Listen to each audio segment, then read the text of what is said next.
Then the cloud covered the tabernacle of meeting, and the glory of the Lord filled the tabernacle. And Moses was not able to enter the tabernacle of meeting, because the cloud rested above it, and the glory of the Lord filled the tabernacle. Whenever the cloud was taken up from above the tabernacle, the children of Israel would go onward in all their journeys.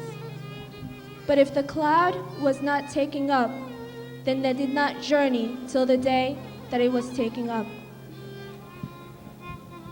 وبعد كل ما صنع الله مع شعبه تتجلى محبته لهم حين يريد أن يكون في وسطهم ويسكن معهم، فيطلب الرب من موسى أن يصنع لهم مقدسا ليسكن فيها الله معهم ويكون ظلا للسماويات. وكانت رحلة خروج بني إسرائيل من أرض مصر بعد عبودية دامت أكثر من 430 عاما إعلانا عن محبة الله للبشرية. حقا إنها تحوي رموز كثيرة عن السيد المسيح الكلمة المتجسد ومجيئه وخلاصه.